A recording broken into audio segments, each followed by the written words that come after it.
We are on the Country versus Metal podcast with Casper McWade. How you doing tonight?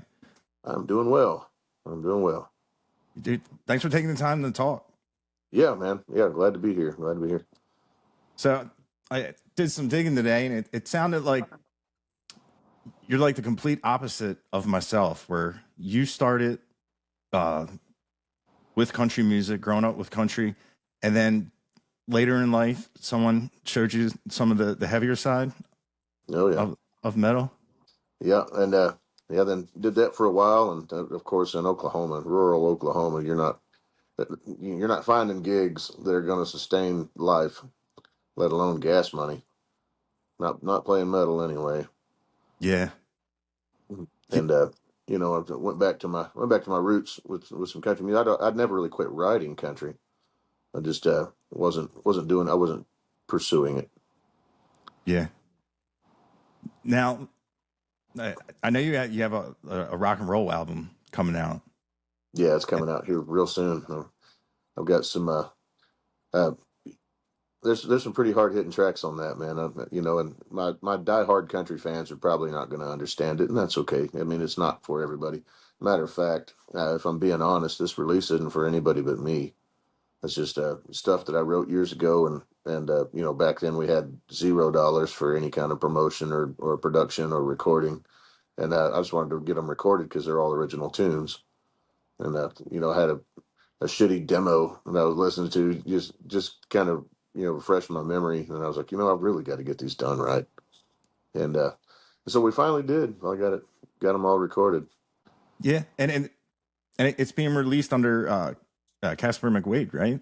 Yeah, it'll still be released under my name. I mean, I was gonna do it under a band name that we'd had, called Reiver, and which if anybody knows what a Reiver is, it's pretty much just it was my family comes from a long line of Scotch and Irish people, immigrants, and my mother's side, my grandfather, his family were border reivers. They lived on the border of Scotland and England, and they'd go over and steal all the English cattle and whatever else and bring it back.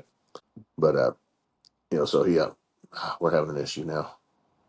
Yeah, but that's cool that you're doing the country thing, and then you're doing the hard rock now. Like, how's her vocals on it? Uh, it's a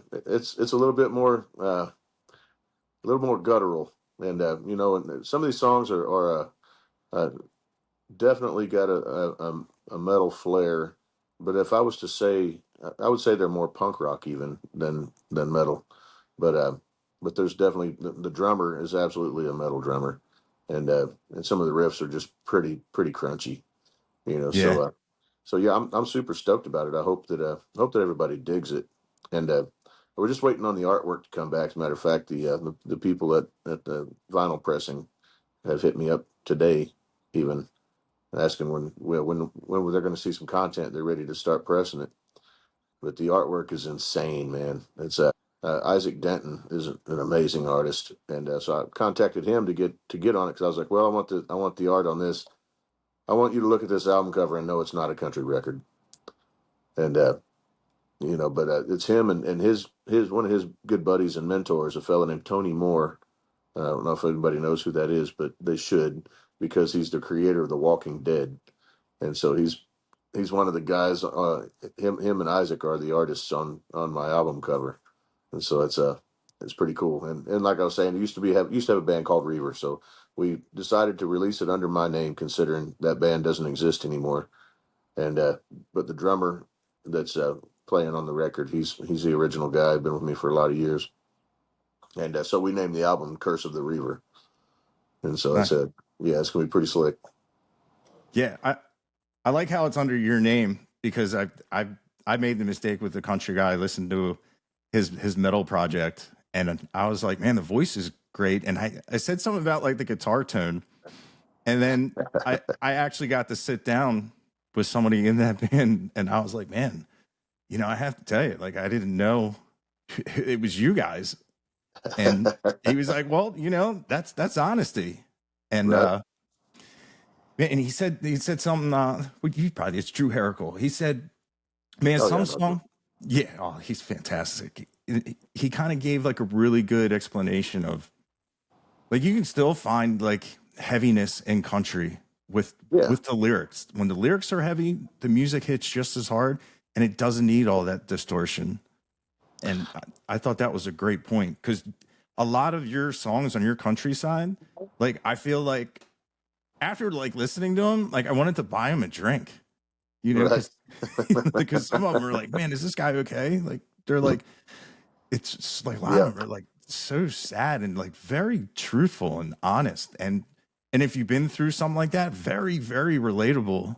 And I just found like, man, it's like it's got like the punk rock message, but it's I really absolutely. really I really enjoyed like your last record of how everything sounded. It was done extremely well, and I really Yeah, liked. that was a lot to do with the guy who produced. Don't get me wrong. I mean, the songs were, of course, my job, but and some of the guys that I wrote with on that record, Josh Morningstar, is a beast, and Yeah, but it was Josh Thompson. He's done the last 4 or 5 of Cody's records because also he is the bassist for, you know, for Jinx and those guys, and so, but yeah, he's a great producer. He pulled things out of me that I would have never done personally myself in the studio, and it was a real blessing to work with that guy. He was really good. yeah, yeah. It was funny. Like your that one song, I didn't realize it was a cover. Motorcycle Cowboy, Oh yeah, yeah. dude. Old Merle Haggard song. That song it, it rocks. I listen. I'm like, dude, this is great. And then I was like, you do the view credits, and I'm like, Merle Haggard wrote this. And then I listened to.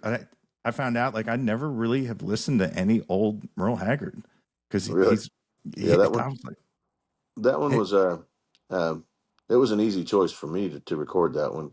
Of course, that sounds nothing like what the way Merle put it out, but yeah, it was only on the live Billy Bob's record, and he didn't record it anywhere else for any other reasons. But our idea with that one was to throw a bit of rock in because I knew that the rock record was coming. I was like, we need to rock this one up a little bit, in preparation. And so we come up with the Merle Haggard got drunk and did a bunch of cocaine with ZZ Top, and I was like, that's kind of what it sounded like when we got done with it, like that dirty South Texas kind of thing. yeah. Yeah, it turned out really cool. As far as listening to that record, as I go to that one first every time. Oh, It set the dude, tone. if that's a foreshadowing of the rock record you got coming out, dude, that's It's still pretty mild compared to what is oh coming. really? Yeah. Yeah, Oh, that everything about that song. I was just like, especially like I like it had like the Van Halen, like boom, boom, boom, boom, and I'm just with yeah. the slides and the crunchiness of the guitars and the tones and your vocals, and it just had like this really cool rhythm. I was like, man, this is fantastic. I was like, yeah, We had that record wasn't out a week, and there was already a line dance created for that song. So yeah, a lot of the bigger dance halls that we were playing, they were when we'd play that, they'd get out and start doing that line dance. It's pretty awesome. yeah. That's to me, that's just not crazy. It's just cool how songs, not only they take on a meaning to somebody else, and also the people at shows can curate dances and just to see like it's like a trend like that. Just Yeah, no matter. well, I didn't even know that anything like that was happening. And a guy that owns a venue in Malvern, Arkansas, he sent me a video, and that these gals had showed up for some other something, and there was 2 or 3 of them that choreographed this line dance, and they were showing all the other people in there. By the time they got it down, he sent me a video, and I was like, "Oh, that's pretty awesome." As any kind of body of work, somebody finds it that cool to do something like that to it, and I was like, "That's pretty badass." Yeah, especially putting time, not only listening to your music, but also you know curating a dance and just having that to be able to see that, and like when you go to different places and see the same thing, the same trend, that's got to be cool. Oh yeah, yeah. It's a big I take it as a huge sign of respect, you know, and for a body of work to get that kind of attention, and you know, not just that song, the whole record really, but you know, it's when we put that one out, that I was very proud of Unraveled when it came out, and I'm still proud of Unraveled. It was a different time, but you know, something for the pain, just the way it came together, and and the fellas that played on it, and it I don't know, it was pretty magical, man. We went out to out by El Paso in Tornillo, Texas, and recorded at Sonic Ranch, and man, that place, there's just there's something in the water out there, man. It was fantastic.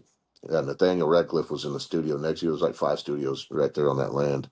Nathaniel Ratcliffe was on the studio next to us, and we could hear them saying some of the same things we were saying about, you know, about the place itself. I was like, man, there's no way you don't come out of this place with a good product. There's just not. Yeah, that's another one, like a name that I know. You know, Yeah, without even having, you know, never recorded there. I'm not really, and I don't record. You know, but like that's definitely like a highly regarded. When people talk about it, it's like the same way people regard like the Ryman oh yeah, and Red Rocks. They're just some of like the legend in the name of just how people talk, especially like venues I've never been to, never heard, but I know like the notoriety of it. And that's definitely some place where you say like, oh, you recorded there. So it's definitely going to be like a top right. notch product result. Yeah, it was a highlight for sure, and I hope to maybe go back someday and do another one. You know, but Yeah. I did the first 3 or 4 big projects in down in White Settlement, Texas, at SG Studios, and the rock record was recorded mostly there too. And I'm very happy with them all. But you know, I don't want anything to get stagnant or stale, so we're going to move around to different studios, get different sounds. Every project should sound different, in my opinion. It should Nothing should sound the same. Otherwise, just put out the same one over and over. You Yeah. know, what's the point if you're not going to be a little more original or a little different with the next thing? Yeah. Dude, I totally get what you're saying. Cause I even kind of like left the genre of the newer metal because it all sounds like every album sounds the same. You know, you don't change your guitar tone a little bit, Right. or it's just weird how like it, a little bit of variety is good. You know, if you're being honest with your music, you're gonna sound like yourself, but it's okay to try different things. You know, Yeah, like yeah, absolutely. As a matter of fact, for me, it's a prerequisite. I mean, it's got to. You know, I've been recording music for 30 years almost. You know, and not one thing I've done sounds just like the other, and that's by design. I don't want to sound the same on the next thing. You know, and that's why there's probably going to be a subgroup of people who have been fans of my stuff for a while, even back when I was playing the you know, the metal and punk stuff, uh, that are going to absolutely love what we did on this rock record, and then there's going to be folks who just don't like it. You know, one of those people was one of, you know, I've only shared the tracks, you know, the unmastered tracks, with very few people, and one guy that he absolutely threw me for a loop. He's like, I just don't like it. I don't think it's any good. And I was like, ouch, man. All right, you know, but then again, he's like, but I don't like that kind of music. I was like, ah, fair enough. He's yeah, 100 die-hard country guy, and you know, yeah, you should and he's lead like, with man, that. yeah. That's kind of what I was thinking. Yeah, He's a man. You've got such a deep and rich voice when you do country, and then you're doing this. You're screaming, and you're doing it. I was like, yeah, that's kind of that's part of it, you know. yeah, And you know, so I let it bother me for a little while. Then I was like, you know what? He doesn't know anything about that kind of music, nor does he care to. So you know, I still absolutely honest opinions will get me every time. yeah, I was like, yeah, I still appreciate the honesty. yeah. You I personally think it's a freaking masterpiece. And we took our time. We've been recording over 3 years on this thing. And nice. my one of my biggest awesome accomplishments with it is my favorite band in the world is out of Southern California. It has been my favorite band since the '90s. It's a punk rock band called Face to Face. Oh, face to face. I love them. Well, Trevor and I, the singer, have become pretty good friends, and he's actually putting out uh, a country record that I did some co-writing with him on. Well, I was showing him the rock stuff, and he said, "What are you going to do with the lead guitar, this and that, blah blah." And I was trying to explain to him what I was going to do, and so he said, "Well, Dennis might be interested, the lead guitar player for Face to Face," and I'm like, "You're shitting me, right?" And so he sent it over to him, and Dennis and I have become good friends recently because he plays lead guitar on my rock record. And I was like, "Yeah, this is that pimp juice moment." You're like, all right, I see you, Good. universe." Yeah, that's wild how Yeah, that's all connected because they have that album three chords and half and a half truth. truth. Yeah, Yeah, which yeah, when people were explaining country music, like Brian Martin, his tattoo, three chords and the truth, and I was kind of like, this is kind of like what punk rock is. It's You know? exactly what. That's why it's so relatable to me, and that's what at least half the tracks on the rock record are lean a little bit more to the punk rock side. And Nice. and then there's a couple. There's one on there called "I Told You So," and it's that riff just stays crunchy even in milk, man. That thing is sexy. And then it's a song just about a dude telling his buddy, about you've got blinders on. This chick's gonna fucking break you, dude. And the guy starts crying about it. He's like, "Yeah, the dream is over. I told you so, man." And but it's pretty aggressive. I mean, it's one of those really growling. It's cool. I can't wait for everybody to hear it. Yeah, dude, I'm excited because, like you said, like where your voice sits, it's going to be cool to hear it go Yeah, up and just get that gut punch and it's a whole different world for sure. And a lot of the times, like I said, there's only been a handful of people I've showed this record to, and they're like, "That's not you. They don't sound anything like you." They're like, "It's good, but it don't sound like you." And I'm like, "Well, if you'd have been around for the last 30 years, you'd be like, oh, that sounds like you a long time ago." yeah. Yeah. Now you gonna tour on that record or just mix it I in don't with? know yet. We haven't really decided. I sent it over to my agent to see, because he actually, funny story is, my agent was the very first agent for Face to Face. Well, And yeah, I didn't know that until after a little while. He's like, "Yeah, I know Trevor because Trevor's on with his country deal. He's on with the same guy." And and I found that out, and I was like, "Well, that's pretty killer." And but yeah, I sent it over to him, and I'm awaiting his input. They're a pretty big agency, and I could probably go out and do some stuff. Open for some big rock acts and whatever. Give it a shot. I don't know. We'll just see if he thinks it's good enough for that, or if he even wants to worry about. I know he's been really focused on filling my calendar, mostly around Texas and whatnot for 2026. And yeah, so it may not be in the stars at first, and then we might just release it, see if it grabs a hold, if anybody gives a shit about it, and then move forward according. If it gets a good response, then we might get out and tour it. I've got the old band together for that one. It's a whole different band than my country band, of course.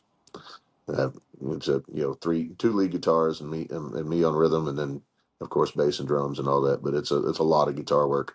yeah, Uh, it's like if Face to Face, Dream Theater, and any metal band better than Five Finger Death Punch were to get together and uh, and have a baby. It'd be pretty awesome. yeah. So so yeah, it's a cool stage show. Watch the leads, like it's almost like how the Beastie Boys did their vocals. One guy would say one and a half lines, and the next guy would get the other, and it's kind of like that on the lead guitars. It's like splitting the leads in half with two different tones, but it's like a question and answer thing throughout the song. Nice. Yeah, it's pretty sexy. I'm pretty happy with it. Yeah, dude, I like stuff like that because like nobody really does Yeah, stuff yeah, like that you don't anymore. see that kind of shit. It used to be, back in the Yeah. '80s, early '80s, and when that whole '70s thing was kind of morphing into the '80s thing, then you had musicianship like that, Hmm. and then it got, of course, it was more about the drugs and sex than it was the music after that. But Yeah. But yeah, I mean, like I watched a video of Kansas playing live, and they did some stuff like that, and I was like, that's these guys were way underrated. I mean, of course they were big hit makers in the '70s, but that live show, man, I wish I could have seen it. You know, Yeah. but yeah, it was pretty impressive. Yeah, there's a lot of bands like that. Like, especially, man, when I did like a deep dive on, like past the radio singles, and you realize Right, like there's some bands that like you would some guys you would just never know are incredible guitar players. And I miss, like, man, back in the '70s, like those guys, like they had to like eat lunch. Their shows were so long. And right. when they would just like let loose and just like jam out for a little bit and like really show the people like why, this is why you paid that money for this ticket, and you get to Well, because see all. all the drugs it took to stay on stage that long were expensive. Yeah, which yeah, which like I didn't know that was like a thing, because I'm like, you see all like the pictures of people like eating watermelon and like eating food in Right. between set, and then you come to find out like a lot of people complain like, which, singing for 4 hours is like, up here it's like a 4 hour thing, but back then it was like, man, some of these festival slots, you look at the times, you're like, oh my god. And the the just singing that long Yeah, I wouldn't is, want to do it. Man, I struggle. I mean, of course, the country music world, especially up until I got to where I don't know if I would even call it success, but where I got to where I didn't have to slave as hard. yeah, Uh, I got used to doing 4 sets a night, and all of, every place you played, and if you put in more than one or two originals, they wanted you off the stage right now. Like, no, we want these people dancing, and we're going to pay you your $500 for your 6-piece band for 4 hours. You better do what we say. I'm like, and after a while, I'm like, you know what? Wipe your ass with that $500 and hire the guy down the road who said he'd do it for 4, yeah, because we're not doing this shit no more. And we finally got to a point where we don't have to anymore. And a 90-minute set is more than enough. Anytime I go see any band, I don't care how good they are, 2 hours tops. I mean, and I'm like, all right, I'm over it.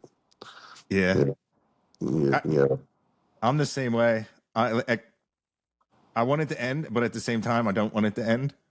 right. But it's just kind of like, all right, like everything starts to hurt, and it's standing up and stuff like Yeah. that. And See, man, I'm yeah, getting old. Everything starts hurt before I even get to the show. yeah, yeah. That- yeah, like say today it was like 15 degrees out, and I was like, oh, Oh yeah, yeah, just my bones are creaking more than the trees and the cold. I'm like, man, yeah. it's, It's gnarly. It's gnarly here as well. It's been in the lower double digits. So yeah, that's crazy to me. it's supposed to Like, hard freeze all week. yeah, that's, yeah, So yeah, especially down there. Like, I'm pretty sure I saw in the news like there was like snow in Florida. I'm like, yeah, yeah, yeah. My sister's in Tampa. They've got snow over there. She's right outside of Tampa. that's crazy, Yeah, because I'm trying to leave this now. I'm going to right. Florida next week. I'm like, Yes. I'm like, That's I had a conversation with a fellow a little bit ago. I do a thing every year, and I fly out Wednesday to go there, and it's down on the Pecos, right there on the Mexican border. And we do it every year. It's called Heroes on the Hunt, and we go out and we take out wounded warriors and take them hunting and give them a good weekend outside of the facility that they're forced to live in. Give them some sense of normalcy. And so I was like, hey man, what's the weather going to be? Because I got to get on a plane. I don't want to drag 5 big bags of crap. And he's like, yeah, it's going to be cold Saturday, but it's supposed to be in the 70s. And I was like, Thursday and Friday. I was like, sweet. I was like, guess what it's going to be here? 8 degrees yeah, and wet. I was like, so it's going to be slick and gross. yeah. When it gets that way here, I mean, nobody here knows how to drive anymore at that point.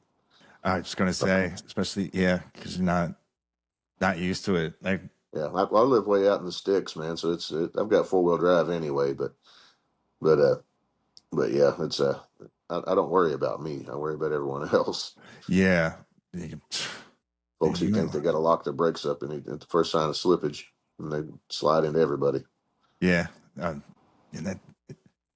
that's like people not paying attention while driving. Like, who? It's like if you hit somebody, like, I don't want the hassle. I don't Well, want to that's have to go to court.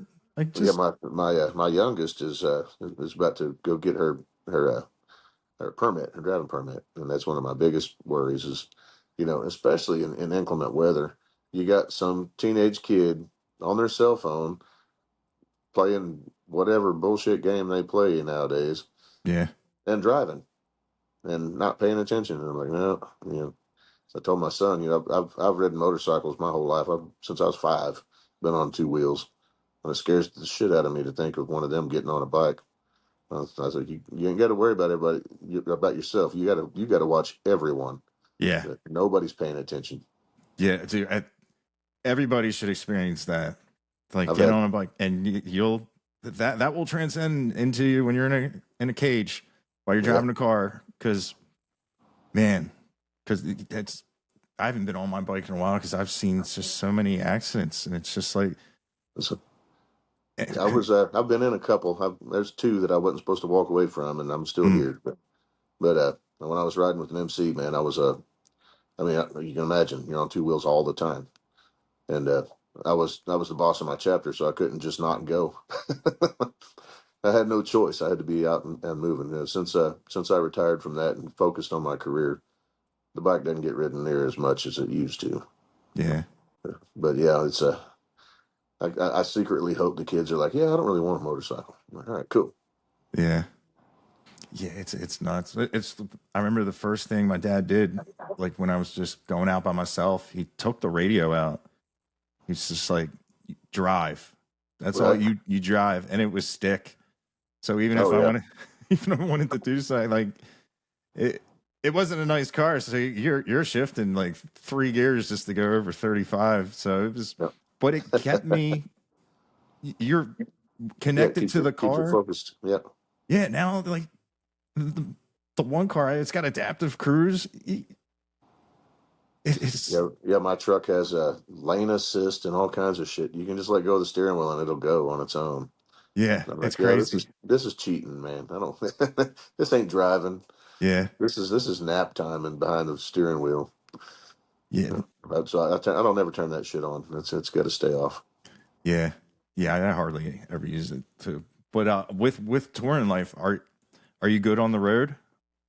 Yeah, I think so. I've not had any issues on the road really.